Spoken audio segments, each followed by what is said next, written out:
Hello, hello, everybody. Welcome. Thank you for joining so far. Hope everybody's having a wonderful day. We are at 3 p.m. start time Eastern, but I think we'll give it a little bit longer to let some people cycle in here.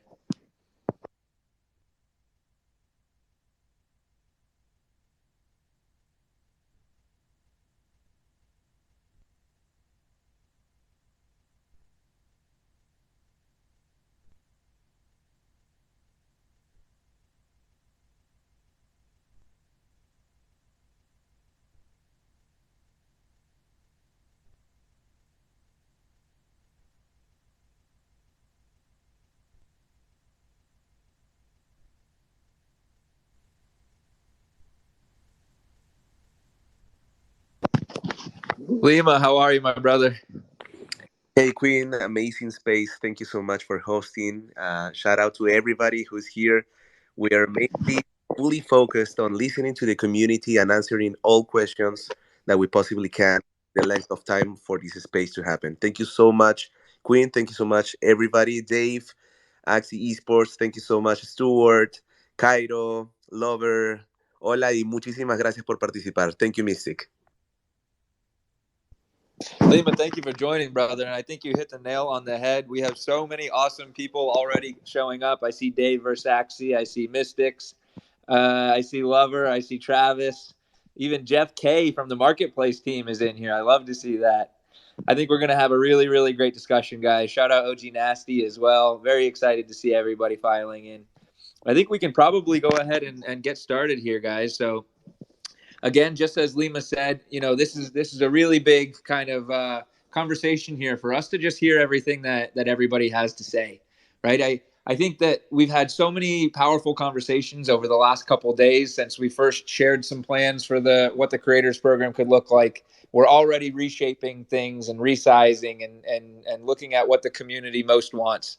And there's a couple of points today that I just wanted to keep pushing with everybody. So I think we've got a really awesome group here today, and let's just start to kick it off. I want it to be a very open floor. Would love for everybody to come and add some inputs here and there. And I've got a bunch of points that I want to run through, and so I'll ask questions. But please, nobody shy away from taking it in a different direction if there's things that you want to discuss. That's point one. And point two is please don't sugarcoat anything. The only way we're really going to figure this out is if you guys just be very open about how we're feeling.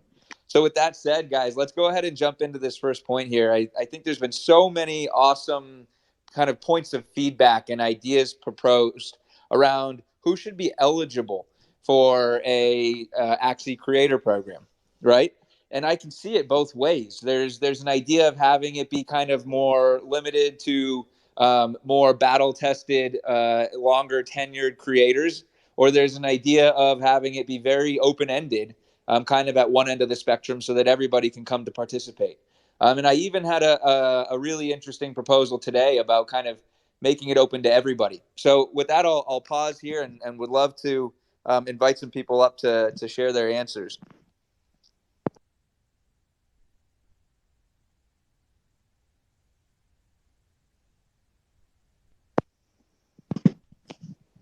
I think we've got Defaced here coming in.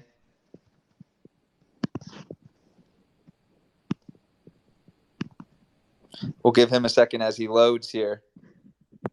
Anyone else who's interested, please don't hesitate to request to speak, and we can pull you up on stage here to join us.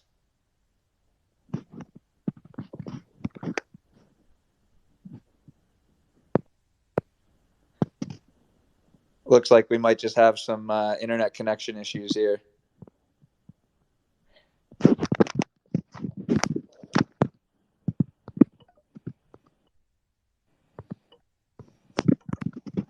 Here we go, pulling up some more people here now. Cairo, welcome. Thank you for joining us, man. We've got Travis, we've got Dave Versace up on stage here. Thank you guys very much for joining us. Dave, why don't we start with you? Would love to hear your thoughts around the openness of a program like this. Should it be on the more closed end to kind of more battle-tested creators, or should one end of it be more open to creators of all shapes and sizes and very easy to get into? Hey, thanks for having me, guys, and thanks for having the space. Yeah, I think it can definitely go either way. I think that initially it can be a really good test just to get a sense of performance with some of your bigger content creators, and especially people that have been around for a while. It could be a way to almost reward them for maybe having been early or helping to grow the community from what it was maybe a year ago to today. But at the same time, too, you don't necessarily not include current bigger creators as well, or not onboard them quickly. I think you could definitely do both or either. But I think that there is going to be some challenges there too, because you definitely want to make sure you hit all languages. You want to be able to help support on all media outlets. So be that Twitter or TikTok or YouTube or Twitch. Um, but the challenge here too is that you are trying to garner content, and there's a key difference that I think that maybe wasn't discussed enough the last few days of whether something is content versus supportive. There's a lot of things, there's a lot of big people or people that have been around for a long time, a year plus, I would say, that they're doing to support the community. One of my best examples is Max Brand. Like Max Brand does so much analytically on the back end for Sky Mavis and to help make key decisions in the community too, or just help provide data in the community. He's someone who's a great example who can have a lot of influence and help support decisions being made as an investor or a breeder or a player. And he's someone who I wouldn't necessarily say is a content creator, but he has a following. And so I think that's also a key part there too. Like, do they have a following or they might lean on them for guidance or information? That kind of is like the method of a content creator in my eyes. Because you can have a sub network that if they're guiding people to make key decisions, you could leverage on them. And so I think for the team, having a good insight as to what makes up what really a content creator is step one, and then slowly just adding people in. But I would say you don't necessarily take forever. It just needs to make sure that you're vetting out and getting the right people on board. And I think also really laying out what you expect of them. If they come in as a content creator, are they just required to, just be a part of the Axie community? And then if they happen to get people to use their code, they use their code. Or are you trying to have them, hey, we expect you to do X, Y, and Z. You can't say certain negative things against us, or, you can be critical, but you can't be false. There's a lot of other barriers there too, I think, that need to be discussed around how you can allow them in. But I think if you can be targeted at the front, you're going to have potentially more key support to see how much you can drive with some of your biggest or more tenured names.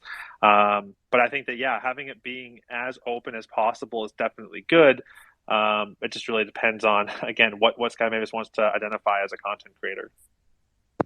Dave, I think you brought up so many good points there, and one of them that's really key is around what the structure of the code of conduct looks like, and how creators are kind of maintained or asked to leave, maybe if rules are broken. And I want to circle back on that.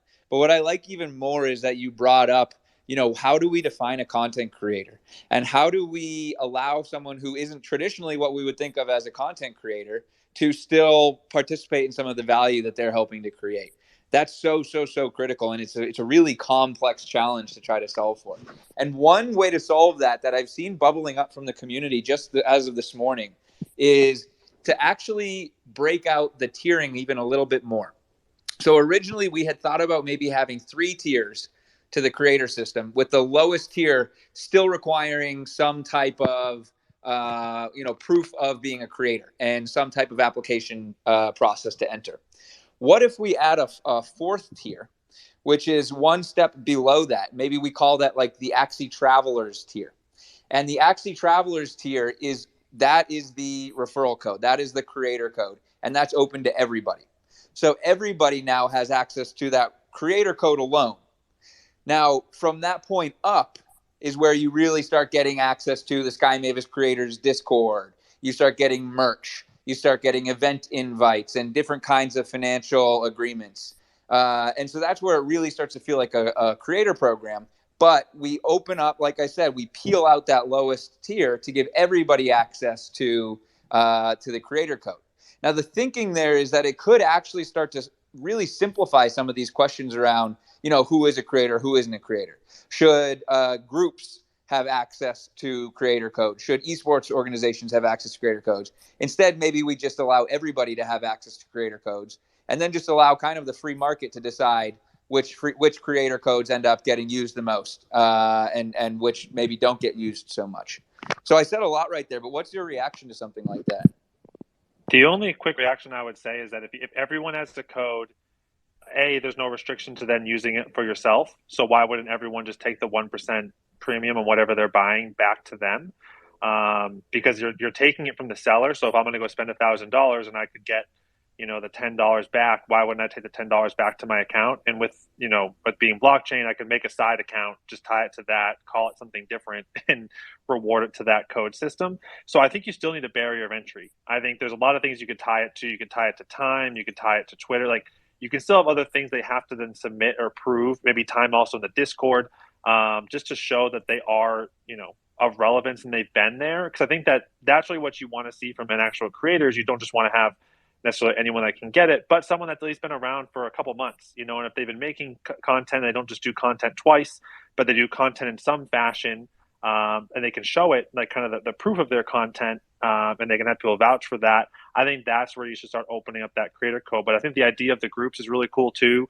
The only danger I see there is like what I just said, is that people are just gonna, no matter the situation, if I was the person buying, if I like the content creator a lot, I would just use my own code to take my 1% back on my purchase. Yeah, I think that's definitely a fair response. And I think in my head, I was hoping that some people would be good actors and would want to choose to reward a creator, but maybe that's not the right way to build a structure like this, right? Maybe it's kind of based on worst case scenarios. Well, I'll also say that we've had two referral systems in the past. One for the origin contest, or for the origin sale, and another for the land sale. And some people did refer themselves, but then there were also people who referred people that became really important to the ecosystem. So I think optimizing for 100% reducing all kind of unintended consequences can also limit your potential to implement things that are really awesome. So I'll just put that out as one consideration. I think Dave's point around us needing to clearly maybe define what a creator is really important. I think originally we discussed calling it something like the Axie Builder program, because that's right. It's like content creator has a certain connotation that might not be as inclusive as we want. Obviously, the Axie Builder program title was kind of already claimed. So I want to be clear that for someone like Max Brand or Alchi, I think definitely should be considered creators within our ecosystem. They are builders. They are making content that is really, really, really important, right? So I think we need to have a pretty broad definition of what a creator is. So someone who's making fan sites, right? Like Sushin Hoon, who became so awesome that we actually onboarded him into the Axie DAO formally, right? So fan sites, tools, bots. Right. I think those definitely should be considered things that creators are working on, in addition to things that are more obvious, right? Like video tutorials, written guides. I have an entire list here, right? Where I was let's see, things like it's guides, tutorials, fan sites, Axie bots, even games. Should it be that people who are building Axie games through the Builders program, right? Should they be able to have creator code that everyone who's buying stuff because their game is awesome? Right? I think that's, to me, that makes a lot of sense. So so I'm personally in favor of a very broad definition of what it means to be a creator. So. Yeah, I think that makes a lot of sense, Jiho. And I think that list is something we can work on together with the community to really, really pin it down.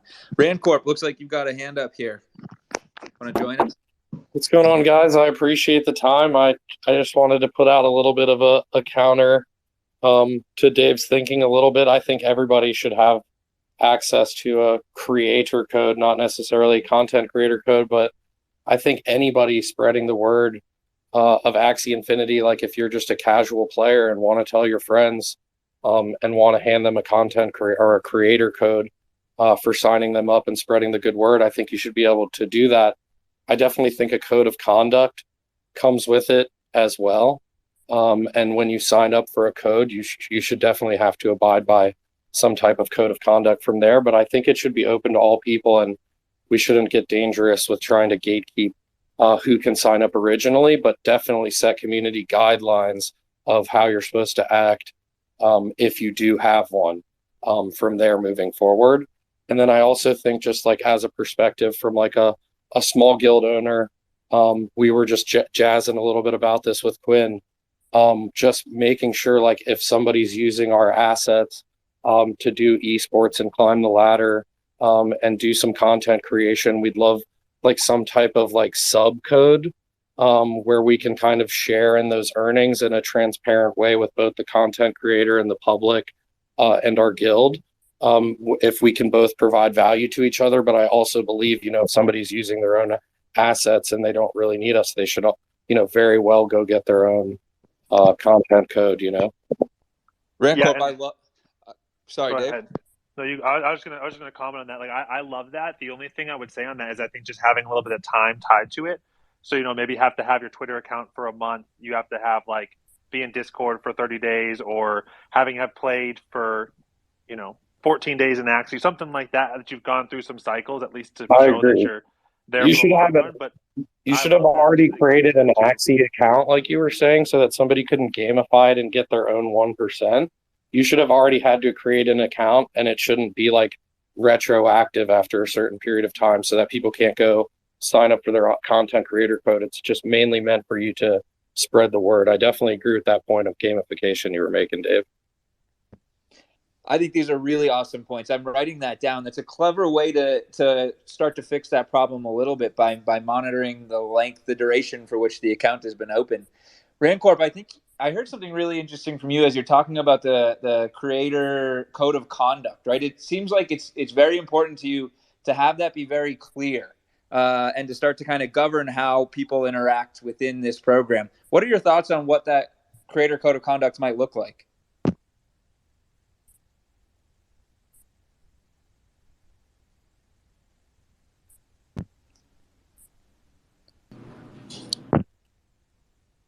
I'm sorry, was that directed at me? I couldn't hear.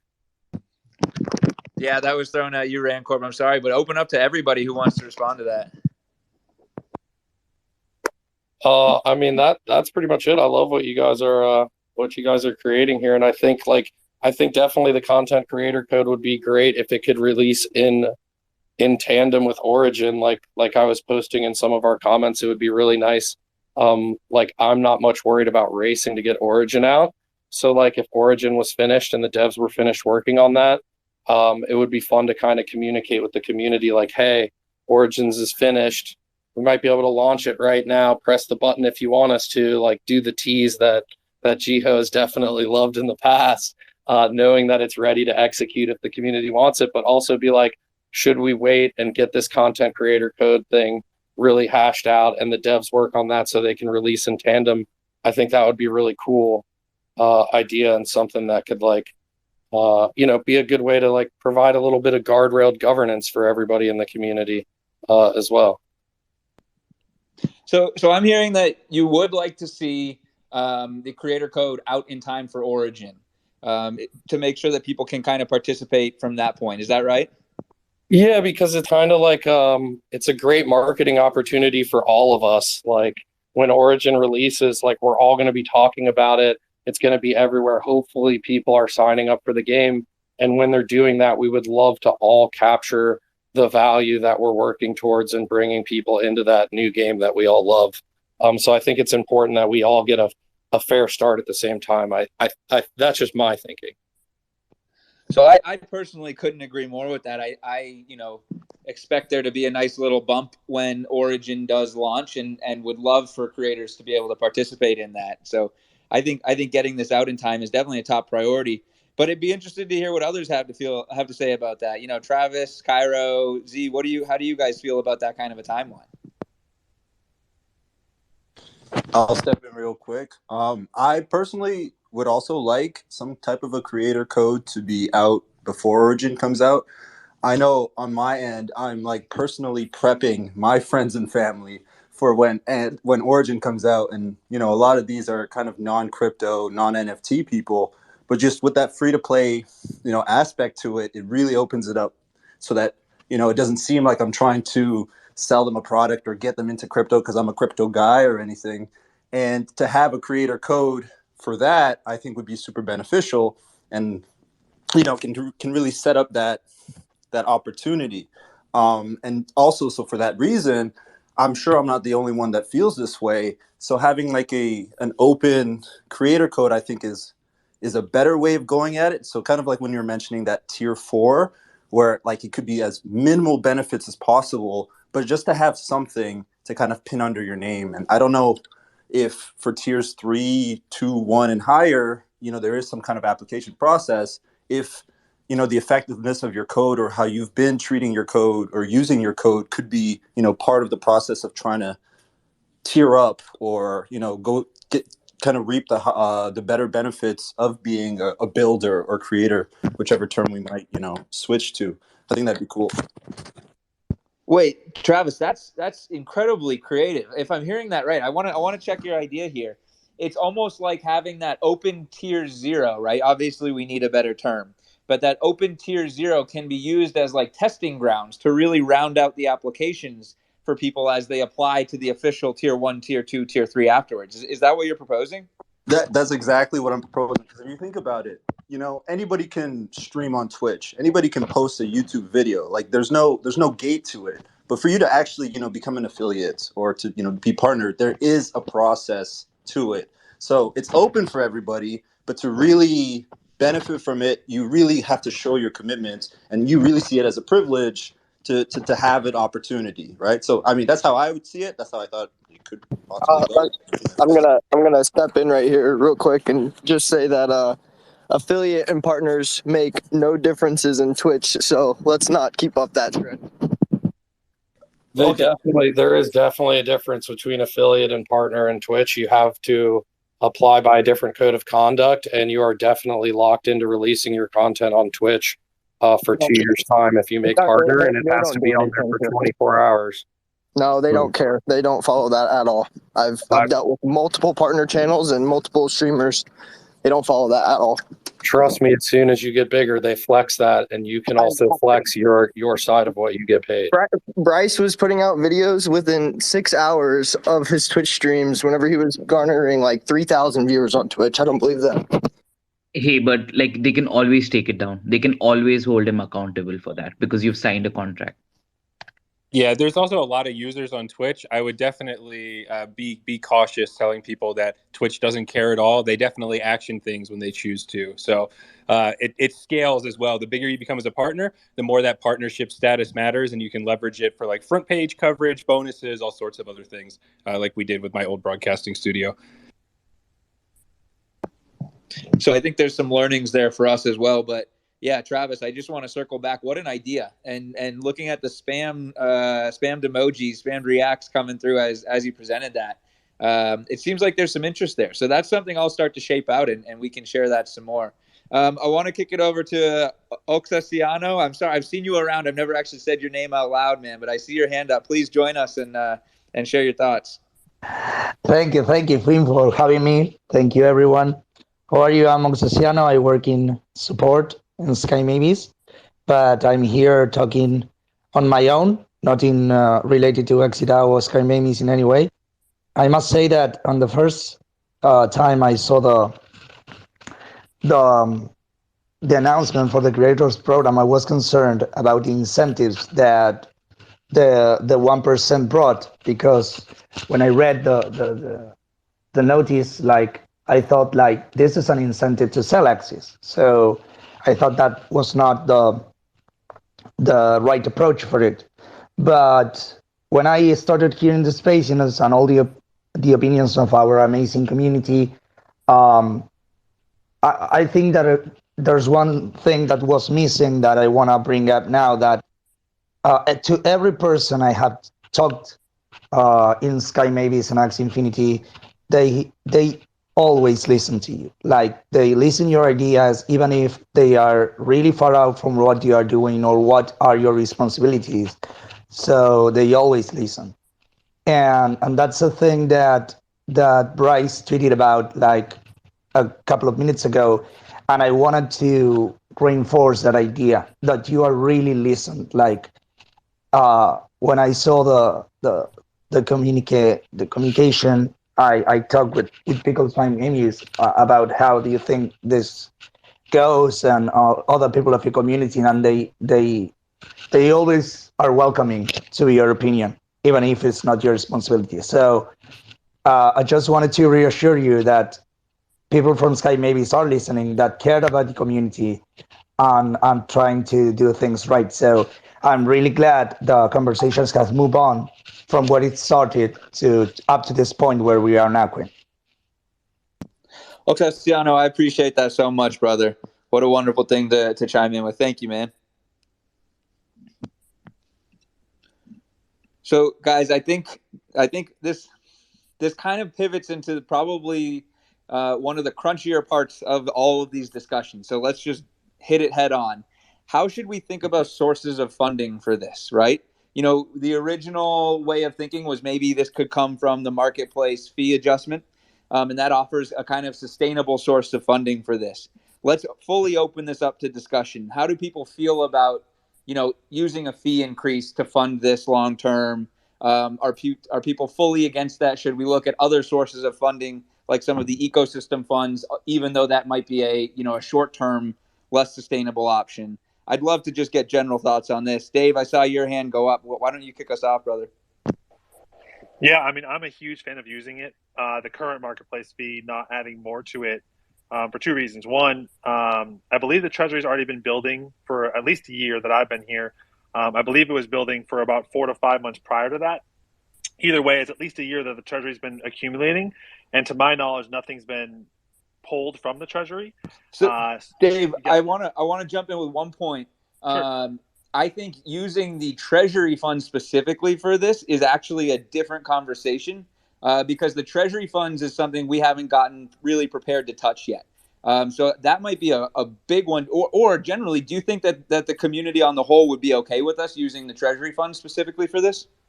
So the comment I was going to say around that is that specifically on the Treasury fund, it's been accumulating now for over a year, I believe close to 18 months, if not longer. And since we've never touched it, if we were to start using the marketplace fee, a portion of it to pay for this, you're not decreasing the amount that's in the Treasury. You're slowing down the rate of injection into the Treasury, but you're not removing any net from the Treasury today. And so it's not necessarily a withdrawal, if that's the best way to say it, but it is kind of a re-execution of the funds that's being received on each purchase. So I personally like that method more than adding more to the marketplace fee. The only thing I would caveat there is it will partially depend on, if you did a always 1% increase in the fee. The other alternative would be is almost like a real estate sale, is that if you have a seller and they have their own broker, you're going to split the commission with that person. There's also a potential that, down the line there too, where it might be, if you don't just have the 4.25, if someone uses a creator code, then there's an extra 1.25% on top that goes to that creator. Now you are taking net from that seller, but it might also be a reason why their Arctic plot sold better, because a content creator helped encourage them. Hey, this is a great plot. This is the best value. I would go buy this one. Just the same way that a broker would kind of maybe help give the evaluation or insight into that purchase on a house. That's kind of how I could see it the other way too. But at face value, my favorite position is just start allocating from the current fee, and maybe it's only 0.5% versus even 1 full%. I'm up to discussion on that. But I like using the current fee that's already going to a Treasury fund that's over $1 billion right now and not being deployed in any way for the community or for really any other thing in the ecosystem. Dave, this is super interesting. So that would be a little bit easier because it wouldn't require a increase to the marketplace fee. And then just to check my understanding, you're saying that in this scenario, when a creator code is used, then 1% of the marketplace fee or 1% of the marketplace transaction would go to the creator, and then 3.25% would be accumulated in the community treasury. Is that right? Yeah. So Okay, I love that idea. That begs the question: do we think the community on the whole would be okay with Sky Mavis making a decision like that?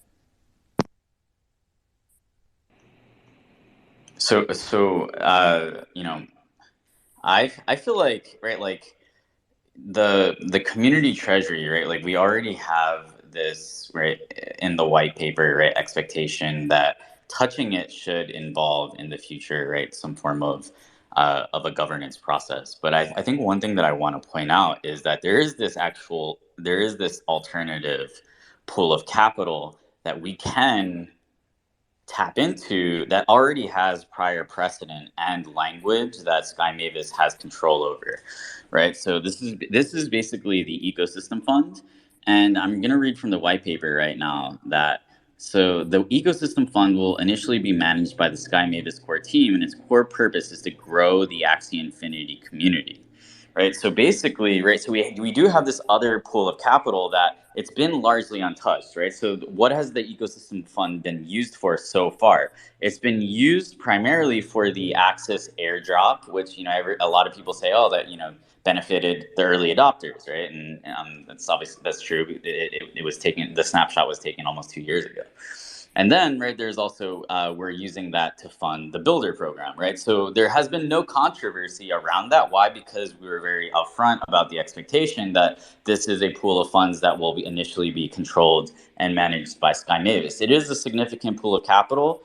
And so I think that this could be a, potential middle ground where you have the ecosystem fund. Possibly, right, we could cap it and say maybe, there's we'll use the ecosystem fund up to X amount, and that could be perhaps like done using like extrapolations of the current marketplace volume plus some scenarios where marketplace volume dramatically increases.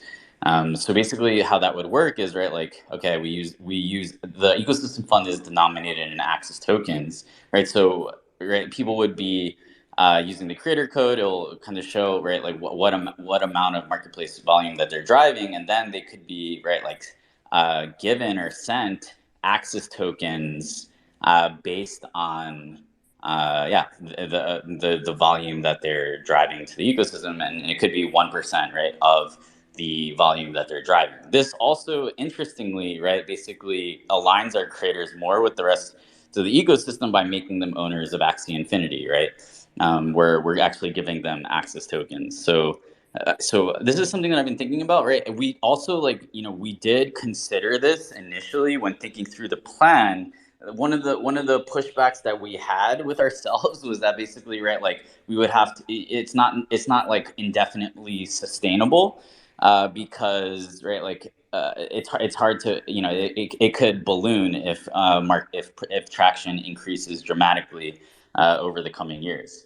That said, maybe, right, like, we don't want to overplan in the short term, and, right, like there is, I guess, a sense of an urgency to kind of get something out the door with regards to the creator program because the launch of Origin is impending.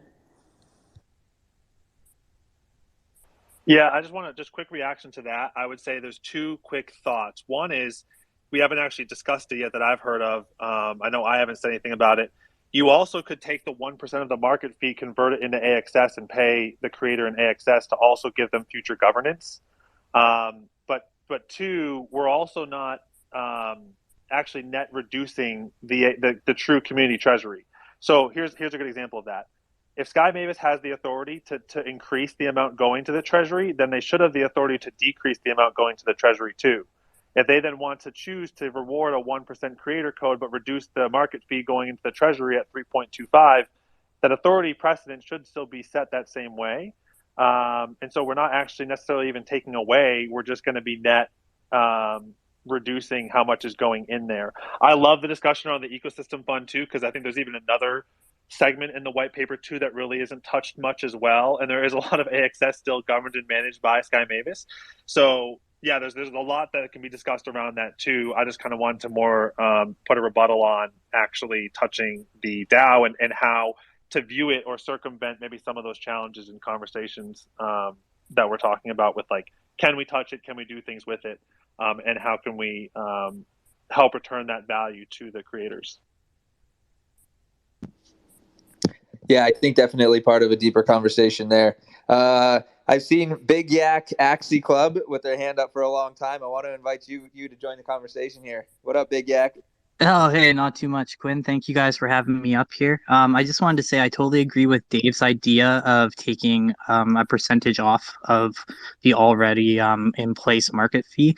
Um, I think it is better just because if we think about it, we're taking that money and we are actually still investing it into our community. So the content creators are going to be bringing in new people who will be around for a long time, right? So it's another type of advertising. It's not coming out of our treasury funds.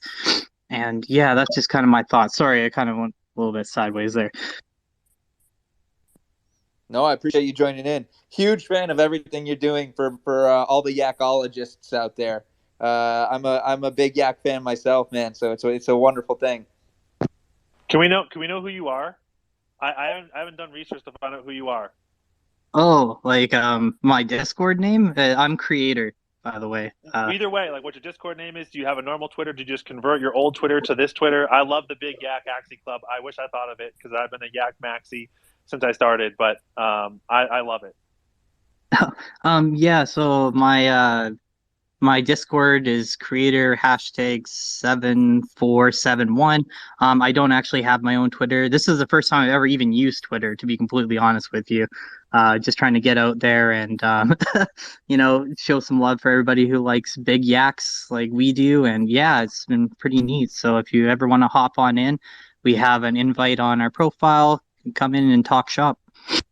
I will. I'm also going to petition to Jeff and team that they need to make a Big Yak Axie Club badge for Origin and like somehow show you're like a top 1,000 yak holder or something. I don't know, or just a yak supporter, or the most battles with 3 yaks in your lineup. I don't know. There's so many cool things around that. I love it. So keep up. I know you're newer into doing that, but I love what you're doing. So just keep up the good work.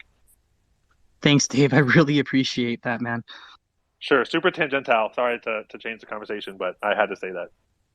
I'm always for shilling Big Yaks. Use code Big Yak. Guys, I'm going to. I think we've got a couple speakers who want to get up here, but we might be at the limit. So I might drop a couple people down. Maybe Rancorp and Cairo. I'll drop you guys down for now, but please come back up at any point. And I will pull. I think I'll pull Nash up here as well. And Ziori, it looks like you've got your hand up. You want to join while I do some speaker switches here? Yeah, real quick. I'd love to help you out there, and then maybe I could step down and make a slot for you as well. When I joined, you guys were talking about the definition of a creator and who would have access to these codes. And I just wanted to chime in from the esports perspective. I've been getting this question a lot in DMs from people saying, I'm a tournament organizer. We do streams to cover our tournaments, but I'm not really a traditional content creator outside of just my tournaments. Do I get access to a code? And from my perspective, I think the answer should be yes. I see tournaments as a form of content. It is a slightly different bucket than your traditional content creator. Someone like Bryce, for example, is very different from a tournament organizer. But I think the end product of producing video content that people engage with and consume and has a huge propensity to bring in new users, from an esports perspective, I think that makes perfect sense. So I would definitely like to push for that. And to all the folks that have been asking me, I think there's a lot of alignment there. So didn't want to derail anything, but did want to reassure people that we're thinking about this from an esports lens also. Dude, not at all a derail. This came up a lot in the LATAM creator Twitter space last night. I think it's such an important point. And what's cool is when you open things up, like now we're talking about doing this Axie Travel or Tier 0, anyone can access a creator code. Now there's no question around esports organizers having access to this. There's no question around Big Yak Axie Club having access to something like this. And so I think it gets a lot flatter and it really simplifies things to that extent. Lima, let me kick it over to you and then we'll go Travis next. Perfect. Thank you. Yesterday's Twitter space for Latin community was amazing. Big, admiration towards you, Queen. He did an amazing space. Everybody, I want you to know that all content creators are extremely important to Axie Infinity, and we are so thankful and so grateful for all the time effort, sacrifices you have made in your life in order to follow your dreams. And this content creation program is specifically to help boost your dreams and help with every possible aspect that we possibly can. So thank you so much for giving your opinions. And in the in yesterday's space, we were talking about esports. We were talking about, there were questions regarding people who does Axie news in Spanish, like stickers, art, like we would love to give this opportunity to everybody. So all opinions are taken into consideration. Thank you so much. Lima, as always, thank you, man. A dose of positivity every time we need it. Travis, join us, man. What do you have to say? Hey, yeah. So almost in the same light, just a final thought or word, and then I'll step down to open up some space. Um, it's more about the funding of the creator program and perhaps the talk of its like sustainability.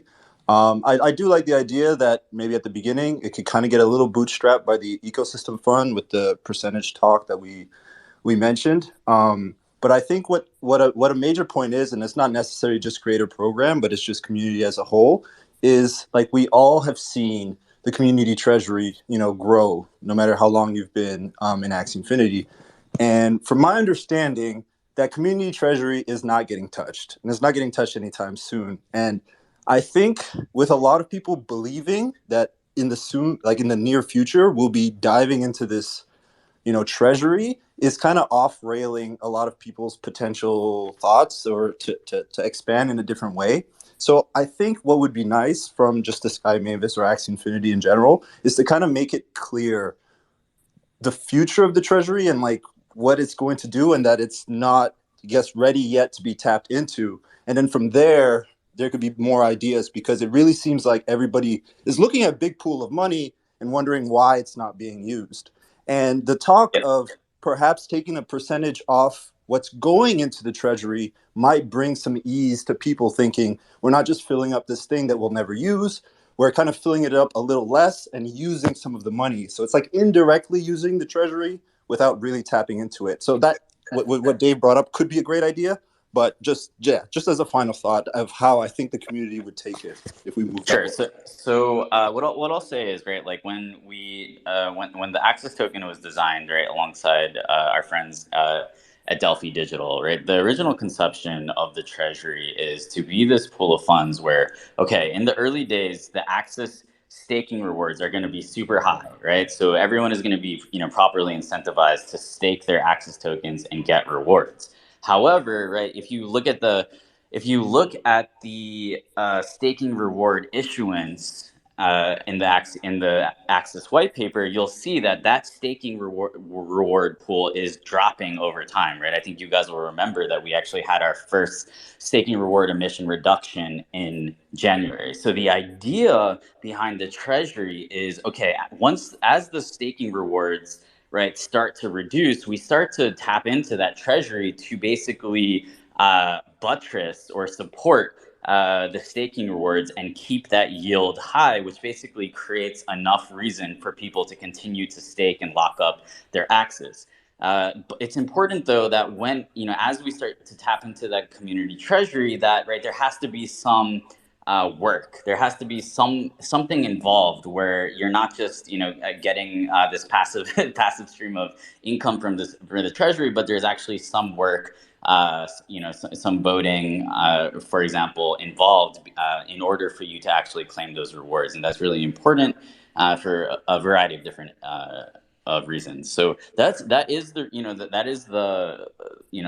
intended purpose of the treasury, is to, incentivize people to keep staking and holding and locking up their Access tokens on a really long time horizon. However, it's not necessary to tap into that pool right now. Why? Because Axis staking rewards, right, they're already they're really high right now because we're at the beginning of the staking kind of ecosystem. So yeah, hopefully that clears up some questions on the treasury.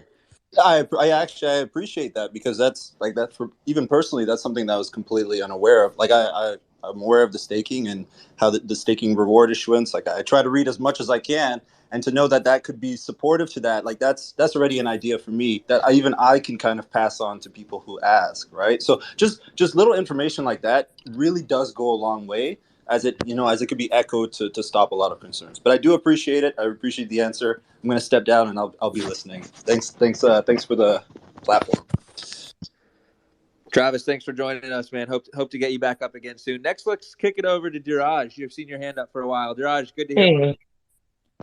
Hey, hey guys. So yeah, I mean, even I would like to clear the space so other people can come up, and just wanted to drop by and like just be very honest that like this space has been pretty amazing, right? Like people just dropping ideas and like problem solving in public. So I mean, it's just very nice to see Axie growing day by day, and like it was just a very less number of people earlier. Now it's just so many people, and like all of us are trying to solve for the bigger purpose. It feels really nice. There's so many intelligent people here who've spoken, and like it's just amazing to see what you guys are doing. I'm very excited about the creator program. I think that will be a game changer. Creator program and origin, and it will incentivize people like who are like not only on YouTube, right? Like that was a very good thing I heard, right? Like because people who are vocal, people who are on YouTube, they get money. It's very simple, right? Like they get brand sponsorship, they get this, they get that, they get funding. But like there are a lot of people who have been building bots, who have been building like breeding guides and tools and whatnot, right? Like so these kind of people, and like as Ziori also said, right? Like people who are organizing these events, these commentators, right? Like all those guys are big part of the ecosystem, and you guys keep thinking about them. It's just amazing. I was about to sleep, but I spent around I think an hour listening to you guys. It's just amazing. It just makes me fall in love with the game again and again, and like what we are doing is just an amazing feeling. Diraj, it's so cool to get that kind of feedback, especially from a pillar of the community like you, man. So much respect for everything you're doing in India, brother. Please keep it up. And thank you for hopping up, man. Asobs, I see your hand up. Go for it. Hey guys, thanks for having me on. I just wanted to say, going back to something that Dave said earlier, I actually really like and agree with what he said about reallocating part of where that 4.25% market fee goes. I know it was brought up the idea that if Sky Mavis can increase what the market fee is, they should be able to potentially reallocate. But another thought that popped in my mind, and maybe I have a totally flawed understanding on this, and I'm open to that, but from my understanding, Sky Mavis has adjusted the breeding fee AXS portion before, and that would normally go into the treasury balance. And so I feel like there is somewhat of a precedent here of changing the inflows of the treasury. I do understand the hesitation of touching the existing balance, but I feel like there is somewhat of a precedent there. And I'd be curious to hear your guys' thoughts on maybe where you feel that this differs from something like that. Obviously, there is the difference of instead of just straight decreasing, you're actually reallocating with this example of reallocating 1% of that one of the 4.25%. But yeah, that was just a thought that popped in my head is I feel like there is somewhat of a precedent already of Sky Mavis doing something like this. And, I feel like that is a reasonable potential change. Hey, Subs, I think that's a really great point to bring up. So it seems like you feel that since there is a bit of a precedence with playing with the breeding fee, it might be more acceptable to make adjustments to the marketplace fee. Is that right? Yeah, exactly. And again, I totally understand the hesitation of touching the current balance, but reallocating the inflows to the treasury again. And like I said, I feel like there is somewhat of a precedent there, and that would be a reasonable step because a less friction step, I guess you could say, with less friction between different community members. Yeah, I think that makes a lot of sense. It goes back to Dave's point too. I think it's just something that in groups like this we have to kind of chat through and really get full community sentiment around. I'd be interested to hear other people's opinions on that as well. Nash, I see your hand up. I'm sure you've got a point of your own, but would also love to hear your thoughts on Aesop's point also. Hey, yeah, that's actually exactly what I was going to mention. I really like that idea, Dave, of kind of lowering the 4.25 to 3.25 and then giving the extra 1% over to the community fund or however that's going to work. But like, I think that's a really good idea. But I wanted to say that I don't think the community would be opposed to actually like increasing the marketplace fee by 1%. I just think they want to know exactly like how it's going to help them and the rest of the community and what it'll go to. Because I don't think that necessarily everyone was like mad that the fee was increasing. They're mad that it was increasing, and they don't really like know how the creator fund is going to work at the time. So I think once we get more of the details like ironed out and everything like that, I mean, I'm not opposed to increasing it if it's going to be for the best of the game, because at the end of the day, we all love Axie and we just want to see it succeed. Nash, I think that's such a great point, right? And that was, that was the misstep that I made 2 days ago was really mishandling the announcement here, and I think it was just some surprise around some things. But hearing people's feedback as the program has become more clear and people are able to better understand things, really does kind of bring it all together. We've had Psych Out just join us. Psych Out, anything you want to add here? No, I'm just here to maybe I'll chime in a little bit later. It's a very interesting discussion, of course, and the creative program is just something that we wanted to do for so long. And kind of echoing what Jeff said a little bit earlier, you know, regarding the understanding of, what actually the AXS token is, I think we have a lot of work to do there, just some general education. So I'm really excited to just listen in and hear what you guys are thinking, and then maybe we can just, get better, actually. That's my goal here. Appreciate that, Psychot. I couldn't agree more. We definitely do have a lot of education to do around AXS. Axie Chat, I see your hand up here. Let's kick it over your way. Hey guys, this is Enjoy. First, I just want to, I guess, agree with what Nash said. Right, I think one of the biggest issues here is people not quite understanding what the money's going to. Right, if that 1% is helping bolster our economy, helping keep the marketplace active. It's beneficial to everybody, but I think a lot of people don't really understand, all the different ways that it could affect them. I wanted to hop in just more to share an idea than anything. I keep hearing this idea that, hey, I run tournaments, or hey, I create software that helps people. There's really no way for me to be able to shill a, some sort of marketplace item or an Axie or something like that.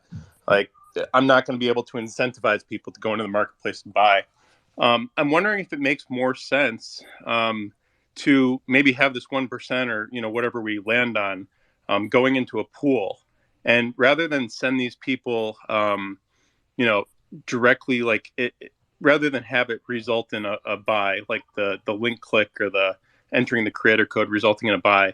I wonder if it makes more sense to just be able to have them, people opt in, basically give them a vote of confidence, and then that pool is adjusted or distributed across all these different creators. I'm just wondering about, like, how do we include those people that aren't typical, YouTube, here's the meta Axies of the season sort of thing. Yeah. So, Enjoy, awesome points. I just want to check. It sounds like it's a matter of figuring out how to properly, let people who aren't like your most typical creators still kind of generate some form of rewards to participate in. And then your other idea here was to allow the buyer to essentially choose whether or not they want a 1% to go towards a creator fund. Is that right? I'm thinking maybe more like a vote system, right? Like all this is attention. If you're watching either Axie Chat or a tournament, or Dave or whoever's streaming, or utilizing somebody's tool, you're giving them attention for a little bit. You're giving them sort of a vote of confidence.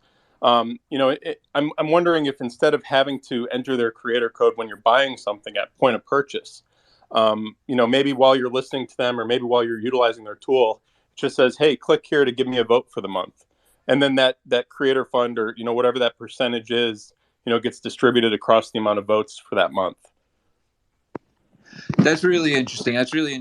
It sounds like it's a bit more complex, more robust. I'm wondering if that's something that we how would you think about prioritizing? Should that be first build and make sure we get it right, or is it kind of faster rollout and then iterate into something like that over time? I think the latter. I think it's important to get something out there and test and adjust. I'm just thinking about ideal status. I like that a lot. It's definitely a more like clever way to measure some of these things, because points have been raised that at the end of the day, purely measuring marketplace transactions might not be the most robust way to measure people's value. I see a couple hands up here. Rich, I'll kick it your way. Yeah, thanks, Quinn. I know we chatted about it a little bit. But yeah, I think just on par with what was just being said, I think one of the things we want to avoid is like the incentive to wash trade and the incentive to try to shield the purchases and like financial decisions around buying Axies and doing things like that. But we actually want to promote and create positive content around the game and the enjoyment of playing the game, etc. And I think that's part of what the conversation was being had on Bryce's space yesterday when we chatted about it. And I really like the like flat fee or more of like a pool of fees that were collected on like a monthly basis, and that being spread across content creators on different tiers. And I think that'll like drive away the thought of like, hey, the more sales I can drive to Axie with my content creator code, the more money I can make, which I think is going to turn into a bad incentive. For what exactly I was just referring to that we want to avoid, right? And then the other thing that I wanted to address was like ensuring this content creator program is for the general community and not just like the top 0.1% of content creators, right? So like one thing I would advocate for is ensuring that, you know, there is like a base level at the lowest tier where most content creators can come in and contribute and be a part of this program that's rolling out and feel like they're contributing and being a part of Axie's growth, even if it is at a smaller scale than people with like large followings like Bryce or whoever else, right? So those are just two things. One was advocating for exactly what the guys at Axie Chat were just saying, and then two is ensuring that the majority of the community that creates content, no matter where they are in the world or where the following is able to take part and be a part of that. Rich, I love this idea of it having it being very open, right? And I think that this tier 0 or Axie Traveler idea, or whatever we end up calling it, might really help with something like that. Rich, your other point I think is worth kind of opening up to the community here, and it's kind of how we allocate the payouts, right? And so, Rich, my understanding of the idea that's being raised is it's kind of like payouts are even or equal on an individual level within a tier. So that might mean that all tier 2 creators make the same payout, every month, whatever, every time period, regardless of time put in. And I want to open that one up because I think that gets interesting, right? It certainly might open the door for bad actors, assuming someone puts less work in during one period than another. But at the same time, it does seem like a kind of flatter way of thinking about this. Hantao, I see your hand up. Maybe I'll kick this question to you, and then you can jump in with your point after that. Sure. So I think it'd be better to kind of start with my thoughts first and kind of explain into that point. So just to give everybody a little bit more background, I've managed talent and creators within Fortnite that made hundreds and thousands of dollars a month from their Fortnite code, right? And I've also seen a lot of other creators who weren't even integrated into the community getting a creator code, but they just used it to cash out. So there's a lot of difficulties when it comes to making something that works for everybody, and it is a very difficult thing to make everybody happy. So I really applaud the Axie team for really going to their community and asking for direct feedback. I don't think there's a perfect picture, so my solution would be, what if we could use a portion of those fees to make a community council where we could just like assign some people who are figures or key opinion leaders and kind of test out a voting system so that in the future, when we actually implement governance over the treasury, there is already a test group for alpha, beta, where we can scale that in a way that's like, hey, was there any problems with doing 50 people voting? Was there any issues with 1,000, etc.? And I think that would create a more easier path, as well as really let the community show like, oh, this is what worked, this is what isn't. So that way people aren't just hating for no reason, or people are just giving feedback without actually seeing the results of what they suggested as well. Hanto, it's a really great idea to get this kind of community involvement, right? At some point, how would you feel about if we started with the community involvement process by creating some type of council to really measure and monitor the code of conduct part, right? Because things can get sticky there, as creators may or may not break parts of the code of conduct, and then somebody kind of has to decide whether they do or they don't. Would it make sense to you for that part of the process especially to be kind of creator council led or something like that? Well, as long as there's no real conflict of interests, like if they had their own creator codes, but if there's like a council of people who are picked from different parts of the community who really are intertwined and they understand what the problems with the community are, how to solve it, and where to really implement some of the capital, then it could be so much more impactful than just randomly people voting. Very, very true. I think there would have to be, some type of fair representation across that council. Kagi, I see your hand up. Juice Team, welcome to you. Yeah, the fucking juice. What's up? What's up, everybody? Thank you for having me here. First time I'm here in the Axie space. Finally, I'm free. Free Kagi. Hello. What's up? What's up, everybody? I've been talking about this for a long, long time, right? Almost 2 years creator code since 2020.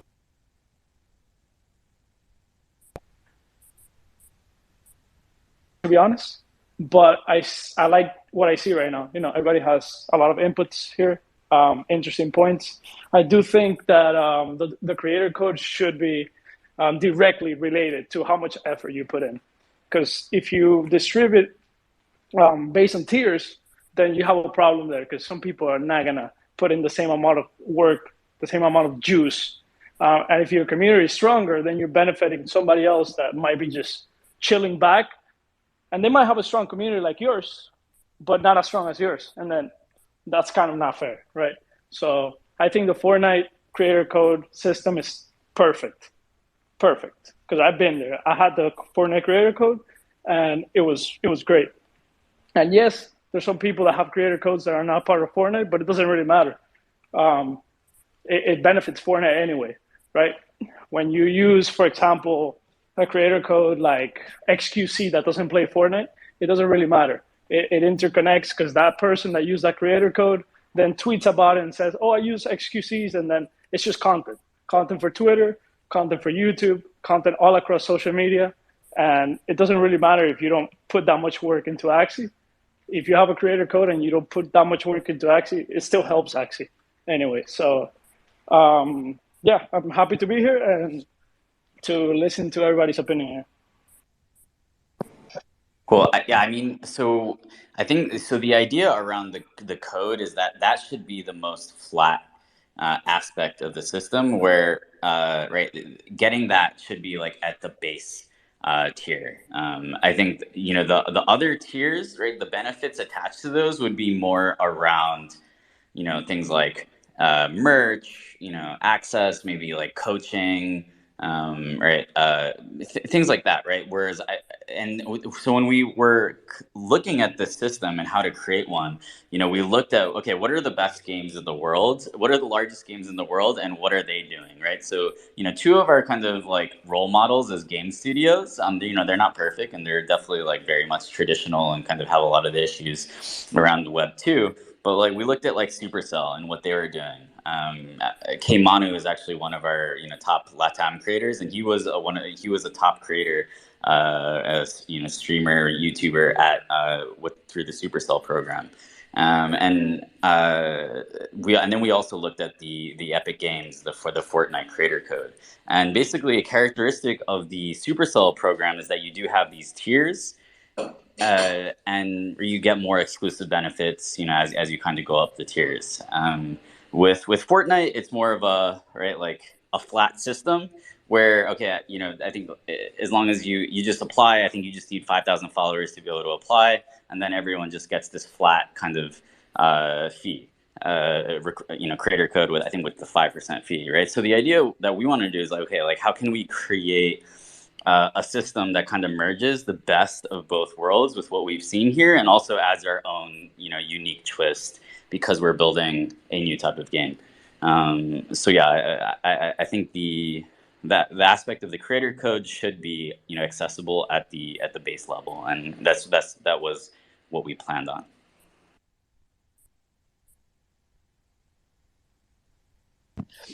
Bryce, I see your hand up, brother. Yeah, I want to actually. I'll like step back for a second. I saw Guru and Aesop's both had their hands up, so I can wait for them to go first. They definitely have been here longer than I have. Appreciate you, Aesop's. Let's go you first, and then Guru. Yeah, I just had something going back to what you proposed earlier there, Quinn, and what Axie Chat was talking about of how to distribute funds. Maybe the idea of giving, voting for people who don't promote these meta teams, for people who don't push Axie teams in particular. I know Max Brand was name dropped earlier on. He has great tools that he's putting out there. What if there was something, and I've seen this suggestion out in the community quite a bit, but where, when a code is used, that 1%, or at least what was proposed earlier, that 1% then goes to that creator. But if the 1% was not, or the code was not used, then that 1% went to the treasury. But what if instead you got that pool of funds for that other percent? So that other percent, when a code's not used, you put all that money into a pool that then gets distributed to creators as a whole. That way you can access and get capital to people who do great work in the community, but maybe don't directly impact Axie sales. And I fully admit I don't know the best way to do that, but combining in another idea I heard earlier was the idea of a council. And obviously you'd have to avoid conflict of interest, but they could help distribute the funds, help people, help hold the creators to the code of conduct, all that, while making sure that you avoid spending too many Sky Mavis resources, because obviously those are limited and very focused on building out the game. You could actually have the community self-regulate in a sense there, without spending too many of Sky Mavis's resources. And again, you have to avoid conflict of interest, but that's just throwing a couple things out there. Aesop's really clever ideas. I appreciate that. That first one, it keeps getting bubbled up, which is using that 1% fee into some kind of fund. But on the other side of it, it sounds like you're interested in how we can use that fund specifically to help creators who might not generate a lot of marketplace transactions specifically, and maybe figuring out some way to kind of work together as a community to allocate those funds. Is that right? Yeah, exactly. Like, honestly, I don't know how I would function without some of these community created tools. There's just so many awesome resources out there. And those people, I would have some concern about them not getting directly rewarded. Like, you might have people like myself or other people who make YouTube videos talking about a meta team. Then somebody's going to instantly go ahead and go, okay, I'm going to buy that team. I'm going to use code ASOBs or whatever it is. But you have people, again, like Max, to name drop again. Max puts together these awesome tools, awesome sets of data. But those people who are looking at that at the time, they're probably not going to be buying Axie. So by having that pool or that fund of value, you could then have that council end up choosing and saying, you know what, Max creates great value for the community, and giving him some of that value. The people who build these tools arguably built the foundation for what a lot of us interact with on a daily basis. So I love that point, man. Guru, we'll kick it over to you next. Hey, thank you. And by the way, thanks, Bryce. Appreciate you stepping back and letting some other people chat, even though I'm interested to hear what you have to say too. But I just wanted to chime in here and say, I feel like one of the things that we want to weigh and measure with this, I know it's a very big and important aspect of Axie Infinity and the ecosystem, but I think we want to balance this complexity around it too. We want to make it simple, but we want to have it effective, right?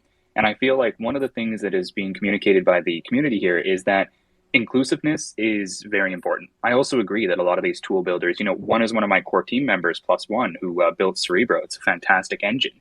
And I personally think that I couldn't have existed in Axie Infinity as a manager and a breeder without him. So I agree completely with that. So inclusivity is very important. But I feel like the value, or how should I put this? I don't want to call it compensation, but the way to have that value returned to the people who actually give and contribute to the ecosystem it has to be more of a meritocracy, right? You can't have it set up where it's like, okay, everybody just gets the same piece of pie, because then you are going to have kind of what Kagi said, where not everybody is, providing equally. Not everybody is interacting equally. There are people who do provide or spend a lot more time doing for the ecosystem than others, and they need to be appreciated. But it doesn't always have to be in a form of compensation, right? Personally, one of the things that I've realized, spending the almost 30 years that I have in this world, is that money is always a touchy point. It's always tough to work with money. I don't know what it is, but it just brings out the most emotional side of people. But value is a really tangible subject. So I like how Jihaz had mentioned, there is more value to being in the creator program than just getting paid. And I personally see that. Like, even just having the connections, having access to this group of people. Like, imagine, I've been in here for a while. I've had the opportunity to chat with Bryce and some other creators, but let's say somebody else gets in and they're just grinding it. They're really trying, they're super passionate about this space. And the thing that they would see probably the most value in being in this creator program is having the opportunity to come and chop it up with Bryce or Elijah or somebody and say, hey man, like, I'm really struggling here. Do you got some advice? Like, can you give me some guidance? No amount of money is ever going to match that kind of value that comes in. And I personally think that that is one thing that not only do we have to educate the community on, but we have to create, right? So I think if we have the program inclusive, but not completely open, because then that opens to misuse, but then we also have a system of value, like value transfer and value reciprocation, that is more merit-based. I think that's kind of what we have to look at. And we could even just create a DAO out of it if we really want to, and have everybody come in, do it on a test net or something, have everybody allocated tokens based off of an initial voting, or it could be based off your assets, whatever you want to do, right? Have people come in and vote on it if we really want to have the community do it. I know Jihaz and Psycho, you guys have spent so much time in DAOs, so have I. It works. It works for a reason, right? So we can come in, we can vote on it, and we can create a system. But those are some of the points that I really see. And personally, I just want to really communicate that. I have to my community already. I've said, hey, if you guys are, aspiring content creators or leaders, this is a really good opportunity for you, because I've heard that Jihaz wants to turn this into more of a group and give people access, like communicate the access to some of these leaders and some of these content creators to help you grow. And a lot of them have had huge, huge, huge responses to that. They're like, are you kidding me? Really? I'm like, yeah, for real. This could happen. So keep your eyes on it and make sure that you're working hard so that you can get access to it. But yeah, that's just my little take on this, right? Really quick. Guru, thank you for sharing that, man. I mean, I think you really hit the nail on the head, right? A big aim of why we want to do this is access, and it's education. We want every content creator, every Axie content creator, to always become a consistently better professional content creator. I think the goal for every creator is to be able to do this full time. For those who aren't doing it already, some of them are insanely fortunate enough and have worked their ass off to do it already, and others see that path, and we want to help make that path even clearer, help educate you, give you access to the right resources to get there, and really become a professional content creator at the end of the day. And I think that's a big part of what we're wanting to build here. I think it's definitely what Jiho's and Psycho's vision is for this as well. Bryson, I'll kick it over to you, man. Thank you so much for being patient, brother. No, definitely appreciate it. Sorry I couldn't have joined the space earlier. I was trying to finish up a call, but I think, like, in terms of where content is in Axie, we're at a place where legit this is like a complete reset. This is a new time period for creators to stake their claim, new and old, to be a part of an ecosystem now where everyone has a chance to be paid, whether it's through learning, through compensation, some level. But the key kind of breakdowns that I want to put into people's heads about this whole content creation thing is, as Axie grows and develops, the best system, I think, for bringing in content creators at scale and creating builders out of every single Lunacian participant, not just people who are in here that are just scholar farming or things like that, but give everyone a chance to become a builder. One of the things that I'd love to see at the root level is every person in Axie Infinity have a content creator code tied to their username.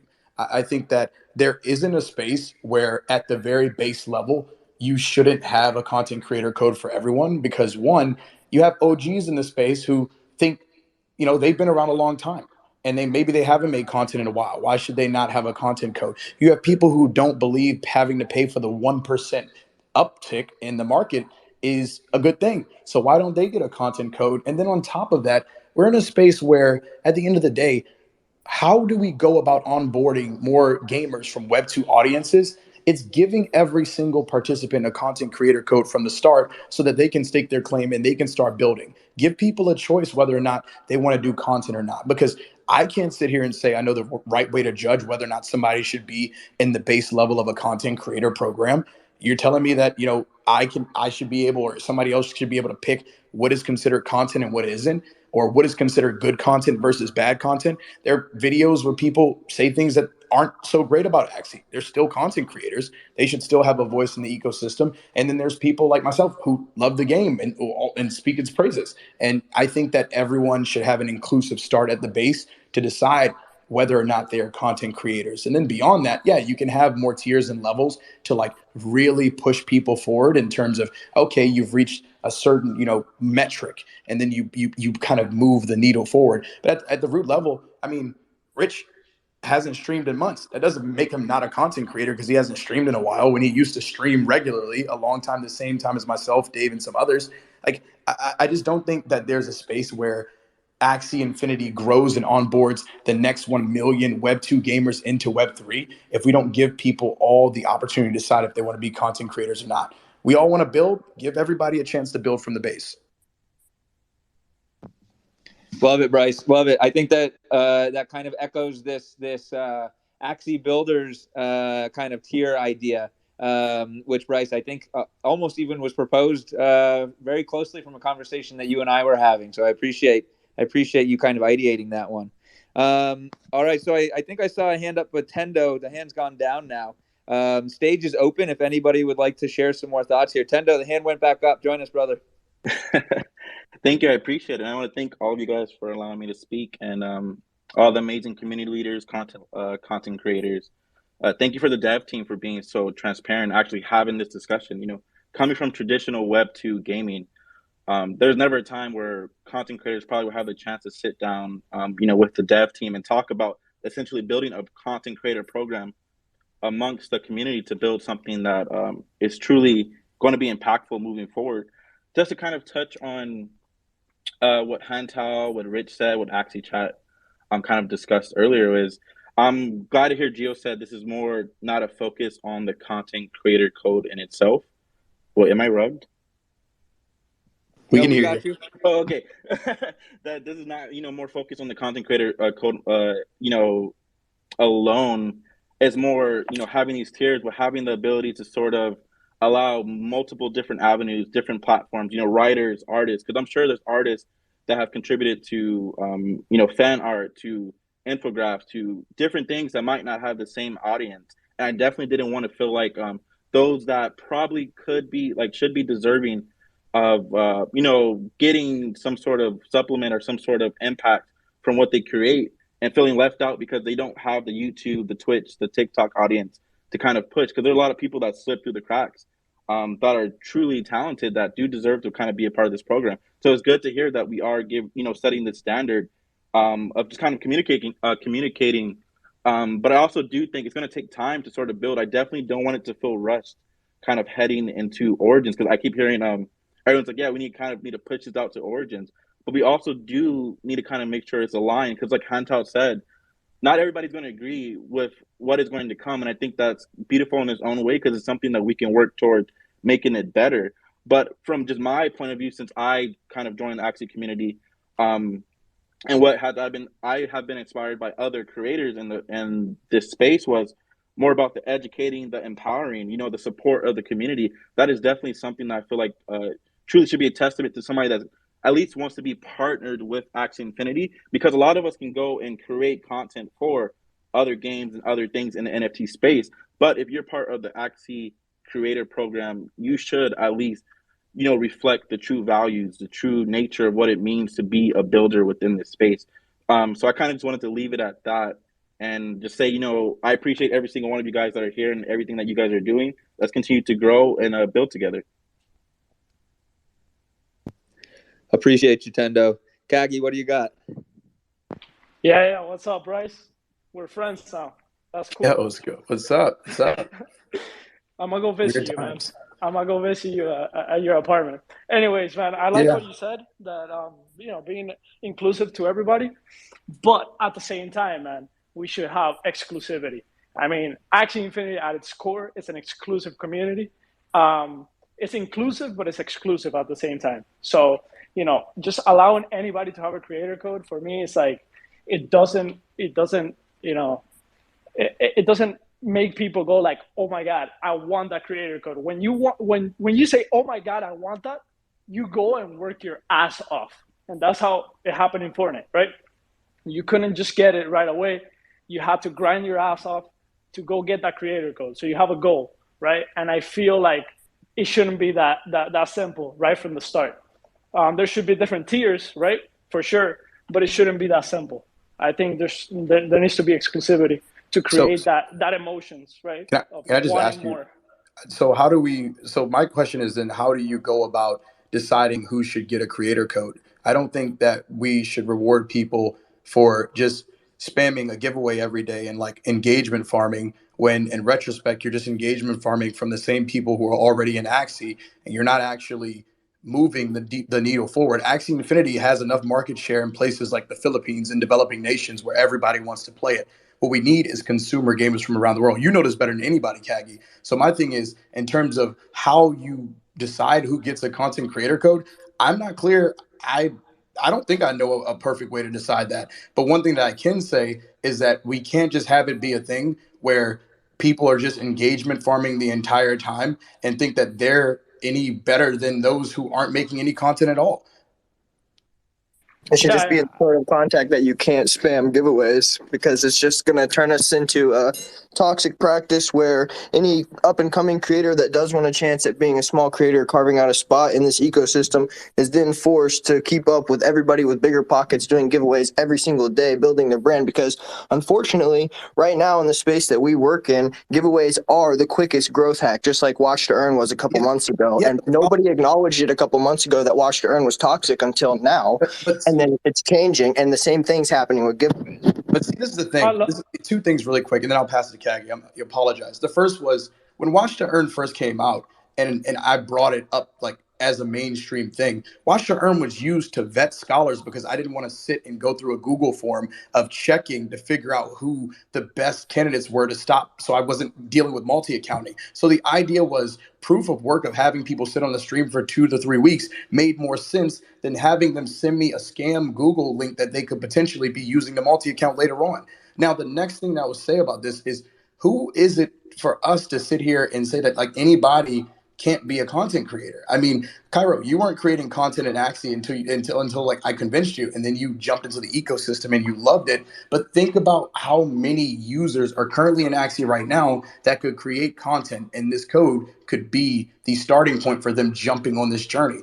Again, I'm not against everybody getting a code. I think everybody should get a code. I want to jump into that real quick. Like, the thing is that if you give everybody a code, in reality, you would even incentivize even more giveaways, because now anybody has an incentive to pull in more people. So, I mean, I love giveaways. I'm the king of giveaways. So, like, that shouldn't be in the code of conduct. I'm gonna keep doing my giveaways because I'm the king of giveaways. So I love it. But I do bring something else to the table, right?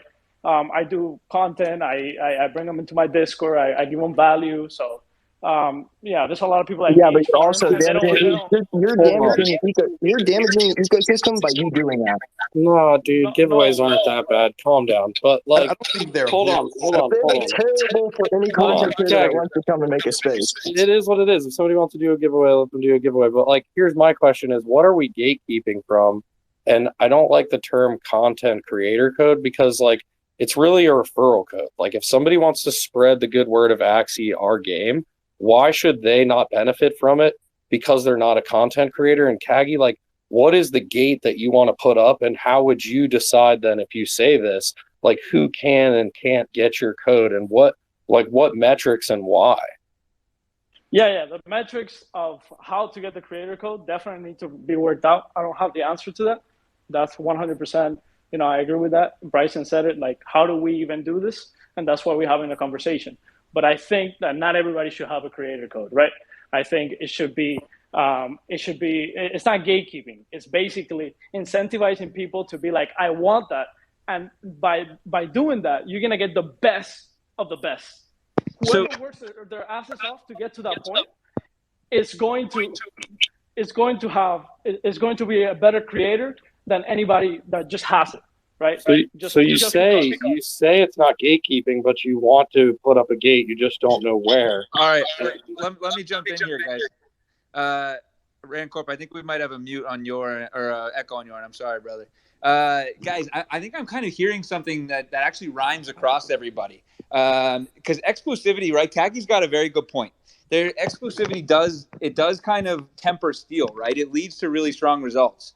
But at the same time, allowing anyone to be more incentivized to invite and onboard their friends has a lot more scalable impact for everything that we're trying to do here. And it simplifies the process. So it's almost like we have this tier 0, as Bryce has brought up, which is actually the ref code. That's the referral code that anyone has access to. But that tier 0 is not part of the creators program. And so the exclusivity is still within the creators program. That's where the real rewards start. That's where the networking, the access happens, the merch, the invites, getting access to alpha before it's launched early. That's where we build that real exclusivity, but we can still provide an open-ended incentive with the ref codes to everybody. Kagi, how do you feel about that? No, that's perfect. That's perfect. And you know what? I'm gonna be honest. I wasn't well informed. Okay, with the ref code, I wasn't sure how this worked. But yeah, if tier 0 is a ref code, I mean, absolutely, I'm down for that. But then my bad, kids out here just firing off the hip without the research below it. My bad on that too, because I didn't like preface like my thoughts. My thoughts were that exactly, like the very base model, like the very base thing is just everyone gets a code, not all the other benefits that might come, and then like the other tiers is where you really access like the true unlockability outside of that 1% code. So I should have probably said like my thoughts about that. I love it, guys. And all this confusion comes back to just figuring it out as we go. I see Hantao and Z with some hands up, but also official Axie Infinity account. Jiho, I just saw an unmute. Do you have something you want to add? Yeah, so what I'll say is yesterday I put out a tweet, right, saying like what's your Axie Infinity origin story, right? And I did see, right, a fair amount of people saying, hey, like I saw, this video, right, I saw this piece of content, but so much more what I saw is, hey, like my neighbor, my friend, my brother, my sister, they were the ones who onboarded me into the ecosystem, right? So I think around 80% of our new players actually come from referrals. And my suspicion is that a majority of those referrals are coming from people who are just, right, like telling their friends and their family, right, people in their lives. And that's about Axie Infinity, about this incredible movement. And I truly think that is the North Star that we need to be building towards, right? That's the entire idea of Origin is finally this product where people can just fall in love with the universe before having to go through like this crazy crypto onboarding process, right? They're still going to have to do that eventually if they want to go deeper, but you don't front load that at the beginning of the ecosystem. So, I personally, I think the idea of, right, this very accessible referral code, we can call it a referral code, I think maybe, it makes a lot of sense with a lot of the more exclusive benefits like around the actual formal creator program. So I think that is kind of a good middle ground. And yeah, I want to go to Z because I've seen his hand up for a bit. I also want to say, like, I don't, a little bit of a back and forth is okay, but like, let's make sure that we're not kind of stealing the stage from others, and we're able to circulate. And so we're going to be like, removing people from the stage after they've had a chance to share their thoughts. So yeah, let's go to Z. Hey everyone, hey Axie team. Yeah, I wanted to piggyback off of Bryson's and KG's point here.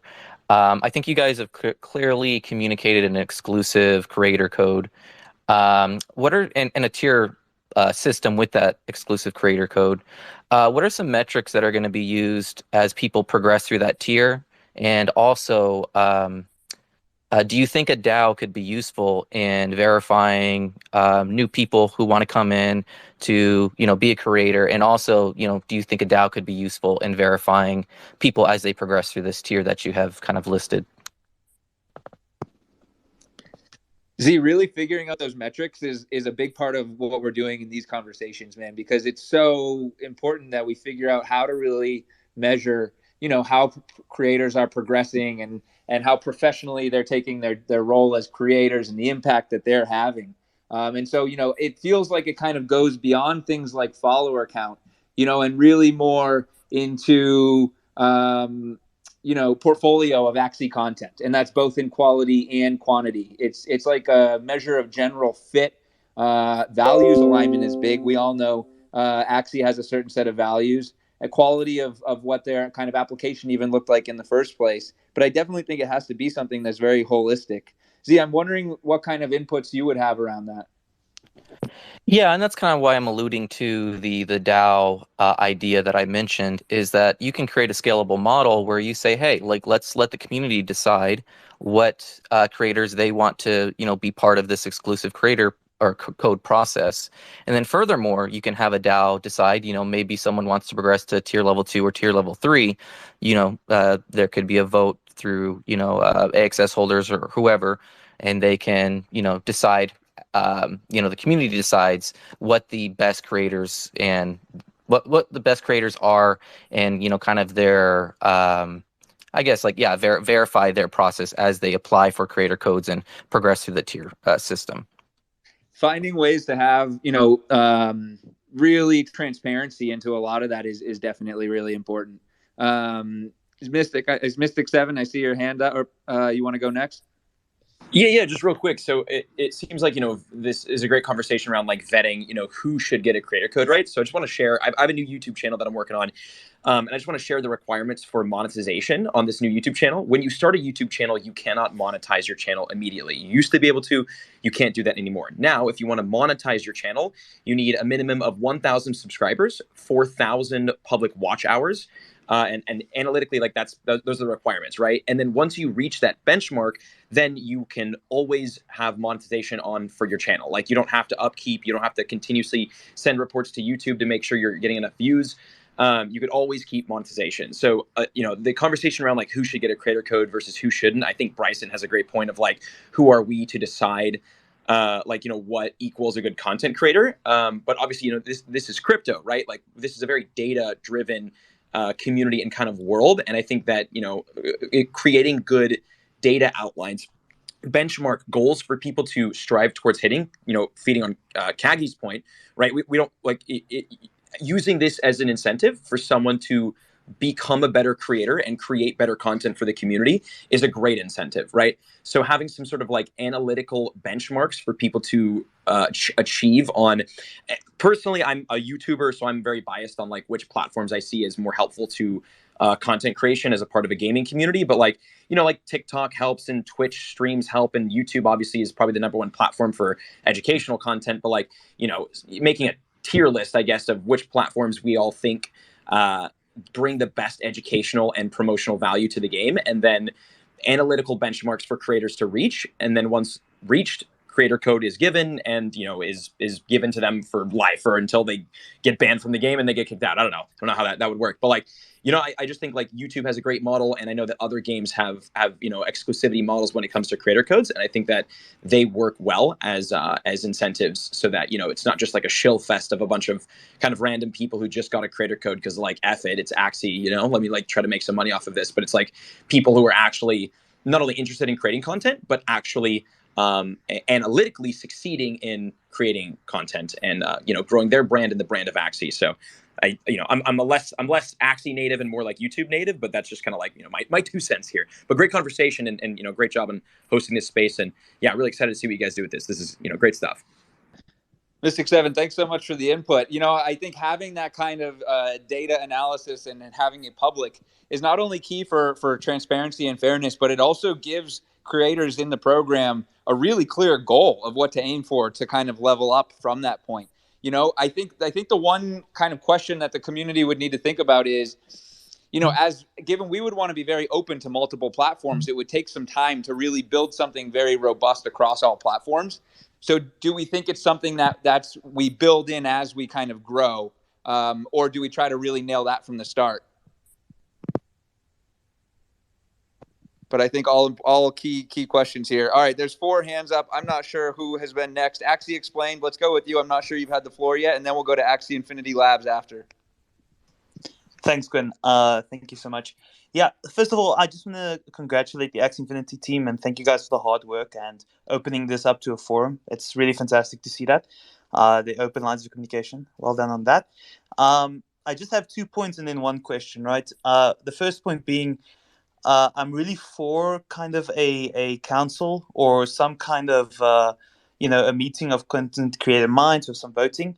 I'm just adding. I might want to add an extra element to that. Maybe some geographical kind of representation, making sure that all nations in the world are actually represented or get represented. I mean, being from South Africa, I think in Africa alone, there's still a lot of space for growth with Axie Infinity as well. And it would be cool to see if we can incentivize, African content creators a bit more to help them create some content. So that's one point there. Apologies, the other point I actually lost. But the question I do have to the team is, how will you how are you going to stop abuse of the content creator code, right? How will that be monitored?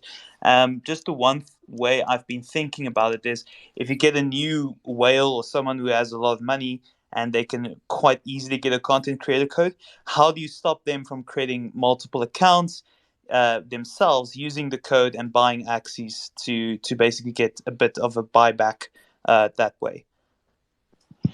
I think I'll take this, Quinn, just super fast. I have to leave in a second too.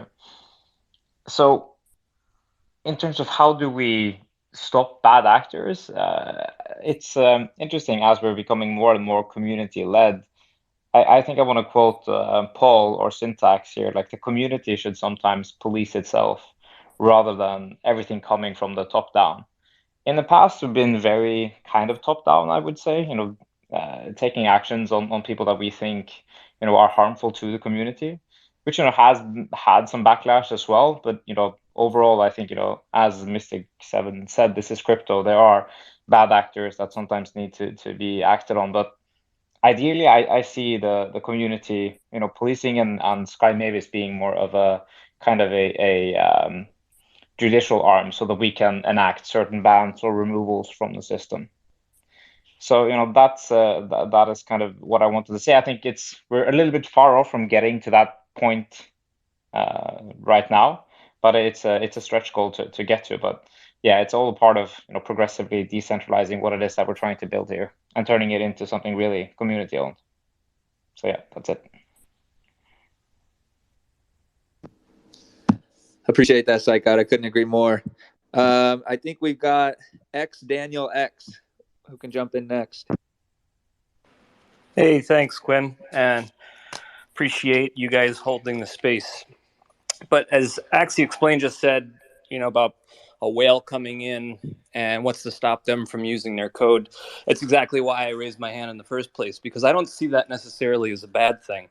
To go along with what Bryce was saying, you're going to have, if everybody had a chance at being a content creator, and I think that even pushes it a little too far, because people like, let's say, AK, they have like 1,000 scholars, right? So he is generating more income and more turnover in the economy for Axie Infinity than someone that says, hey, I'm a content creator, I've got 1,000 followers, let me put out a video. So I think there's an important distinction that should be made as well, because it's not just content creators, right? You have, like someone said earlier, Max, who's done more for the community in putting out codes and other things than most other people have. You have people like AK that started the whole scholarship model and are generating jobs and teams for 1,000+ players. That Bryce is going above and beyond with doing everything outside of just content creation, but like big thinking on things. So I think that all needs to be taken into account, and that's all I really had to say. But it was good that Axie kind of said that right before, because then I could give the opposite kind of reaction to that. Yeah, I appreciate that, Daniel. It's definitely key that we figure out how to reward or allow people to participate in the rewards, right? Who aren't necessarily your kind of traditional type of content creator. Let's go to Axie Infinity Labs next. Oh my God, thank you so much for the chance to talk. I'm so excited. I'm actually pretty nervous. I just want to give a little bit of background about myself so that people can either relate to me or not relate to me. I started playing 8 months ago, fell in love with the game, play it every day, all day. I play competitively. I got leaderboard rewards. I have a large portion of my life savings in AXS. I have every type of land. I have a scholarship of over 200 people. So I'm really invested in actually playing the game. And one things that I'm really worried about, and this is probably going to be pretty controversial, I'm kind of like shaking right now even thinking about saying it, but I'm really glad to hear Jiho and X Daniel acknowledge the growth of the game based on the organic growth rather than content creators. Because the thing that I worry about is the bias in that, like spaces like this or Twitch streams or YouTube channels, a lot of the time the most vocal people that we hear talking about how to implement this change are the people that stand the most to gain from it. So this was actually a pretty interesting test to me to see how hard or how likely I was to be able to actually get a chance to talk as somebody who I feel like is like a real community member that breeds every day, that plays every day, that isn't off like building Axie scholarships or looking at other games, like just completely and totally focused on Axie itself. And like having you guys give me a chance to talk really makes me excited, because it's like, okay, you guys are listening to everybody, not just people with YouTube channels, not just people with Twitter or personalities or whatever. And one of the things that I think is really important is every time I interview a scholar or have them apply, I always ask them, how did you hear about Axie Infinity, right? It's one of the tenets. And one of the things that I think is an interesting perspective is that it's almost always through friends and family. A lot of times maybe they'll acknowledge that they watch videos on Facebook or whatever, but the organic growth of the game to me is seemingly the most impactful. So when I hear people, like saying like, oh, the content creators are so important, like Lima said something earlier that I thought was kind of interesting. He's like, he said, they're extremely important to the community. And for me, I can't help but think like, hey man, you're a content creator. So like hearing you tell us how important content creators are kind of makes me a little bit suspicious, because obviously you stand to gain a lot. And I guess the thing is I just wonder, like, at this point we've had so much growth due to organic growth, and no money has been spent whatsoever on advertising, or at least not like in an overt manner. So is there any statistics or studies that you guys can actually share with us that implement or demonstrate tangible figures to indicate how impactful these content creators really are? I would like to jump into this one, actually. Bro, I think I mean, look, I don't want to like talk about myself here, but because there's other content creators, but there's a video of how to play Axie that has 1.2 million, watch, right? And it's a tutorial. So, I mean, okay. Well, let me jump in. So I think that Axie Labs has identified a really interesting thing, and I actually think it's a bit of a, you have to think in terms of like the funnel, right? Like so like in kind of growth marketing and stuff like that, we always think about like, okay, like what does the funnel look like? So it's my belief, and it's good that you request the data. Like I'll try and see like if we have anything on that. If not, we can survey for it. One thing that I'll say, right, is that I do believe that friends and family are predominantly the top of the funnel. I will say that I think that, right, the next step, right, where someone's like, okay, like this is interesting, right, and then they're like, hey, like check out this guide, right, check out this, right, right. So I think that, right, it's actually just a distinction of, okay, at what point in that funnel do content creators exist? So, because I do agree with Axie Labs that the very, very beginning or top of the funnel is primarily friends and family, but I do think that the content creators are really important in the education and actually, right, like turning someone from someone who's interested because their friends and family are into it to someone who's like, okay, like I understand how to move forward. So I think it's a little bit of actually both. I also want to say, like, let's just to avoid chaos, like let's please let Sky Mavis do the moderation in terms of like calling on people. Like I know that it sounds a little bit top down, but it's going to prevent us from delving into chaos. Okay, well, one of the things that I do have to acknowledge is that Kagi's videos on land were definitely impactful for my decisions to purchase land. Obviously, there wasn't a lot of information besides what was available in the white paper, so I have to give him huge credit for that. You know, like because of that, I'm a huge investor in land, and I used his and Cloud White's ideas in order to figure out what would be the best to purchase. So when you think about like the engagement of my investment, and it has a lot to do with content creators, but the onboarding process specifically was completely by word of mouth. And one of the things that I'm wondering is, you know, like I have a poker background, and one of the things in poker is if you sign up to a new poker website, you get a referral code, and if you don't use a referral code when you sign up, then it's impossible to ever do that. So like if this is a situation where people get onboarded, but the referral code is only at the time of sign up, then that will potentially, you know, like set up a situation where it's like, well, people aren't getting onboarded by the people, but their content is still making a difference. So that could actually be pretty impactful to the whole process. Axie Labs, it's so awesome to have a fresh voice in here. Appreciate you requesting to step up. And what I'm hearing from you is that it's really important to you that we make sure that the community is not being overlooked, and the community has a chance to maybe participate in rewards as well. You know, as much as we appreciate everything creators do, it's important to you that the community is part of the conversation as well. Is that right?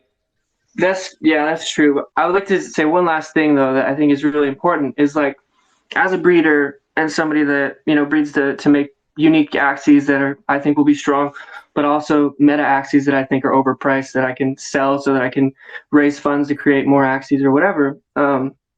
Having thin margins is one of the things that has been really hard because like as time has gone on, it's become harder and harder to breed profitably, and it's getting to the point where nowadays me and my assistant, we work on breeding every single day, but I have way less options because the breeding fee is higher than the cost of the Axies. And one of the things that worries me is that as more and more is taken in the marketplace fee, it potentially could make it harder to be profitable. And with that decrease in profit, then it'll potentially cause stagnation. I understand that having growth is probably the best way to combat that.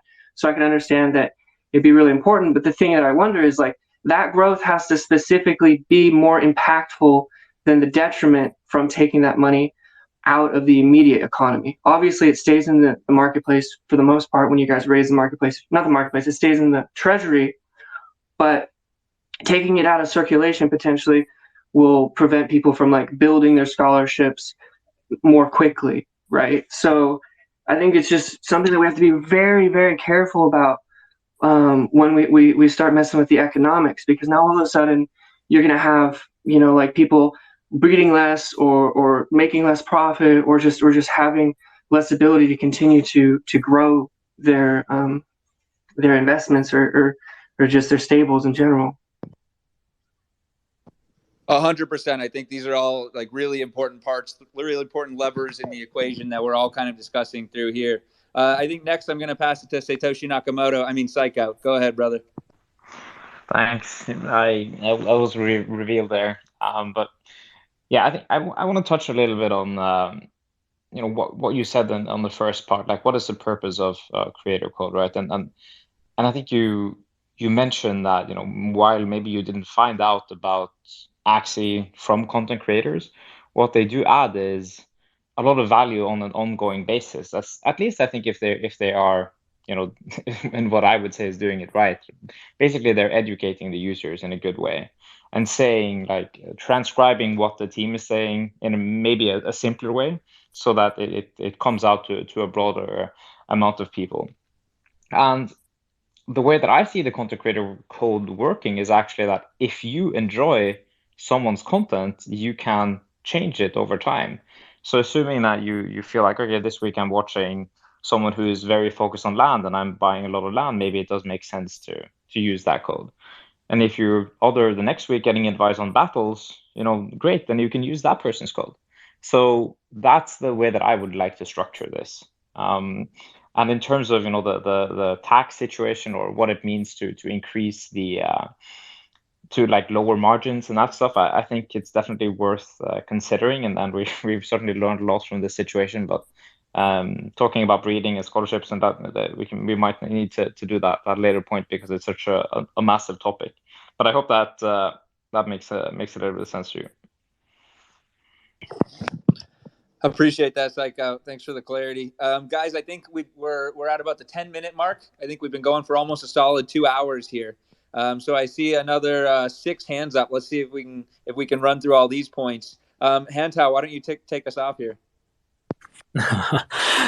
Cool. So I did some of the numbers just to kind of tell everybody. In the last 30 days, that 1% would have generated about 860,000. And in the last 7 days, that would have generated about 133,000. So it is quite a lot of capital. And I think a lot of people misunderstand where it's actually going, right? Because like a portion of that is going to go towards actually supporting creators so that they can make more content, or maybe even that council with grants to help people make better technology for the community. Like that capital is not going to just go into a random place and disappear, right? It's going to go back directly into the community. And going back to Mystic Seven's point, on YouTube, the reason why they don't give everybody a code or like the monetization is not simply because of some access or whatever. It's because they would literally have to sign millions of people onto W-9s and do taxes for everybody on the platform. And they might not even bring like a cent of revenue dollars. So I think this situation is a little bit differently because of the use case. Like some brands, maybe drinks or clothing, they have codes where you get percent revenue whenever people purchase, or they even get discounts. But considering like this is the first real Web3 game that's looking into this, I think it's a very difficult situation where people really need to flush out like what is the implication of this and what is the upside or downside, rather than just like, hey, this is a great idea, we should just do this. That's such a great point to add, Hantao, especially around the fact that of how it works in Web 2 and having to have W-9s for everybody. We're certainly in a different situation in some ways and a similar in others. Spike, why don't we pass it to you next? Oh man, I've been loving all these spaces this week, and I've actually picked up from just about everybody, and I have some fresh ideas, so I'll try to go as fast as I can. But I was really brainstorming and thinking, why do you need a certain amount of followers, subscribers to become a creator and have a code? As you mentioned, we should have a holistic approach, and I think Bryce hit the hammer on the head. Everyone should be incentivized and encouraged to have a ladder to grow on. And Kagi was also right in that you should have, like, it should be merit based. You should earn your way up to that. So my idea and suggestion is, much like on these other platforms, they're trying to create value, whether it's to re-engage the community in updates and content and challenges or educational stuff. I think where we should go with this is have the ability for everyone can generate their own code, but they have to have so many like acquisitions of that code for it to be activated. So you can determine like whose code's being used. So you can't actually monetize until maybe you have 3 or 4 sales. And if someone is taking advantage of the system, you can catch that before you actually give them that part of the pie. I think that goes towards what I consider a one-size-fits-all, because, we're going to have creators that want to be in the program to be an Axie creator. Some might grow big enough to where they want to check out other games. They work for guilds. They're incentivized to do that. So you keep them in the ecosphere. But then we have amazing creators like Cairo who might just want to stick on with the Axie program. So you can have a direct incentive for those who aren't using the code to go to a pool to have like a direct relationship with Axie, in which you may be getting a weekly or biweekly like stipend. So I think of trying to figure out a way to incorporate everybody is the way to go about it. And I think maybe working a little reactively to see how these codes are being used and make sure it's not bots. But at the end of the day, if someone is engagement farming through giveaways, there's no sustainability and they're not going to get conversions anyway. So yeah, someone might be doing that, but I think it all comes down to value. And I think that might be a different way to go about it. What do you guys think? Cairo, I'll actually kick it to you to respond to that if you're open to it. Sure. I didn't disagree with anything up until the last thing he said, because if you currently check anybody's analytics from Twitter specifically, especially whenever you go and take, I mean, literally, Spike, me and you could do side-by-side Twitter analytics, or me and Lima could do side-by-side Twitter analytics, and you would see millions of more impressions from just those giveaways. So currently, like, it is a growth hack. It does work. You say it won't create sustainable engagement, but currently, every time Lima tags somebody on Twitter, they gain 1,000 followers just from one tweet, and that's like way more sustainable than anybody else's juice. So, but the one thing I raised my hand for was on Axie Lab's point earlier. I just want people to realize that like most content creators like have the most conviction in the game, or a lot of skin in the game. Just like he said, he had like 200 scholars. He has like every type of land. Like I've invested like every dollar of investable income I have into this game in creating both my scholarship program and just creating content in the game. Like specifically, I've had to upgrade all of my teams every time there's nerfs that happen for my scholarship program. And then on top of that, I have to upgrade my own teams. And then on top of that, if I want to create new and fresh content for like the Axie Arena specifically, I have to go buy those assets, which during the last 6 months have only depreciated. So it's like we take these same losses and go through the same troubles that most of you do. And then on top of that, we just have high enough conviction to want to create content about the game that we love, to onboard friends and family and new people into the game. So I just hope that a lot of people don't continue to vilify content creators for all of this. Being an Axie content creator, Cairo has been a seriously impressive labor of love for so long. I know a lot of creators have other projects that they have to work on as well, have 9-to-5s even, and still come home and absolutely grind on creating really awesome top tier Axie content. And so that's what's so exciting about this creator program, is to finally kind of create this clear structure of rewards and a path to sustainability for a lot of the really, really dope creators in our ecosystem. Guys, we're at about the 5-minute mark here. We've got Savage and Tendo left. Savage, why don't you start us off? Hey, guys. First of all, I just wanted to get onto the topic of how we were an exclusive community. And I feel so blessed to be a part of it. Hearing your guys' opinions, just realizing like there's so many smart people in this space, and it's just amazing to be a part of it. So as a content creator and asset owner, I am really looking forward to leaning more into the inclusivity part of Origin and how it becomes free to play. And people that were excluded from the community before will now be a part of this free to play movement that actually is a catalyst for huge growth. And our assets that, Cairo, I feel your pain, always upgraded, always changed, and they depreciate. But getting an inclusive free to play and adding that 1% creator code to the content creators of the future of free to play would be huge, I think. That's my opinion. Yeah, thanks, Savage. And I think having this kind of tier 0 is a big step towards making something like this more inclusive to everybody. And you're right, it totally rhymes with the way that Origin itself will be a much more inclusive gameplay. Tendo, what do you have? Cool, thank you. I guess I get to end it with a bang, huh? Again, so let me just make this quick. I just kind of wanted to touch really, really on something just in terms of content creators and community builders that are here in the space. I mean, a lot of us might have joined for the gains that initially were due to the price of SOP. But one thing I want to reiterate is a lot of us are still here because of either content or the communities that we built or the people that we have met in this space.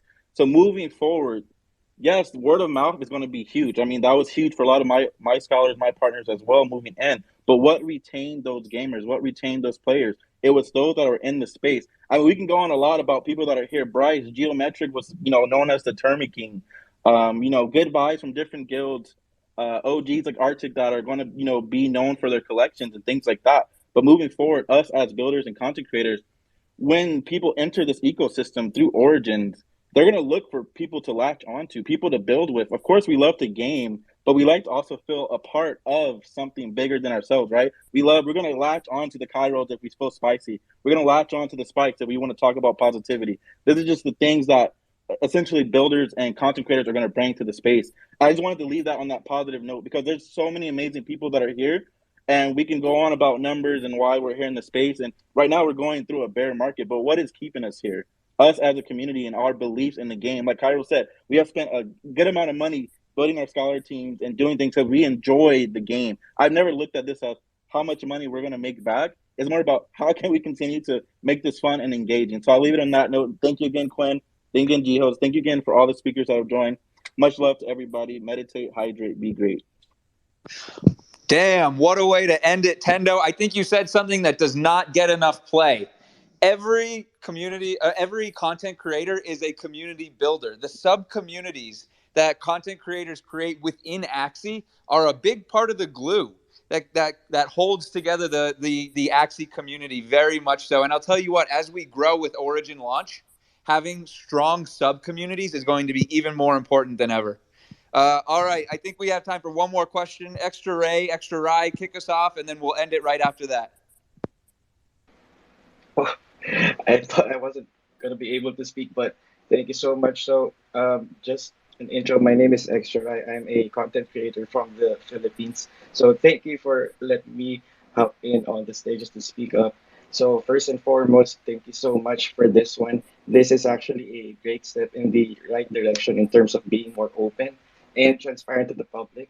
The fact that we are having this discussion where the public can listen in is already a great sign of the vision of this project being realized. So, with regards to the creator program, I would like to piggyback on Bryce's sentiments wherein everyone should be included and should be welcome to join the program. Because I do believe that someone who dreams of making an impact, even if they are just an individual who is new to the space, is a huge deal already. Opening this to everyone can definitely onboard new people, which is what Axie Infinity aims to do. And this will definitely make ripples and will help. So I think everyone should have a chance to become a content creator. Actually, maybe we should need to rework the name content creator or not include it on the bottom tier. I don't know. Maybe we should have another name for that and then have the content creator title for the higher tiers, like have a different name for each tier. So for the tiers, I like what Mystic 7 actually said. I'm actually a Facebook partner, and I just wanted to share as well that before we can get the partnership, we needed a certain number of engagements per month, plus a certain amount of money gained from tips and subscriptions before you can even get reviewed. So maybe this can also be applied to the tiers in the sense that we can step up a level once we meet certain standards, such as number of people onboarded or how impactful is in this space. Because being a creator isn't defined by just being a streamer or even a YouTuber. You could be part of the esports scene like Ziori and still be a creator. Maybe this part needs to be talked about or studied first, like what Axie Lab said. So maybe there should also be this might be a question. So, should there be a need to be council to determine this, similar to having a council to talk about the balancing of the cards? So we need to define how someone gets upgraded to the higher tiers. But also, what Kyra said, I hope there will be a nice structure that also gives love to the content creators who have gave so much love and conviction with this project. I have personally have invested so much time just to talk about Axie updates with my community because I really want to educate and uplift everyone. So remember, guys, most of us came here because of the idea of making money while playing games. The narrative right now should be that the new generation of new players will come and play Axie Infinity because they love and enjoy the game. And earning is the bonus. This program will definitely help this narrative push forward. So thank you guys for listening to my thoughts. And yeah, that's it. Extra right. It is 6 a.m. in Manila right now. You woke up bright and early just to drop some wonderful, wonderful points in our creator discussion, man. Thank you for joining. Absolutely. My pleasure. Awesome, guys. I think that just about wraps it up. What an incredible discussion. Incredible points here all the way around. We've got it all written down. Let's just keep building this together. We'll keep iterating. We'll have more to discuss soon. Thank you all so much. Hantao, Spike, Cairo, Savage, Tendo, Extra Rai, the whole 9 yards. Mystic 7, thank you for joining us from Pokemon Go, brother. Ziori, always a pleasure. Lima, you are the man. We've even got Arctic and Amy in here. Man, oh man. Guys, thank you so much. I hope everybody has a wonderful day, and we'll talk again soon.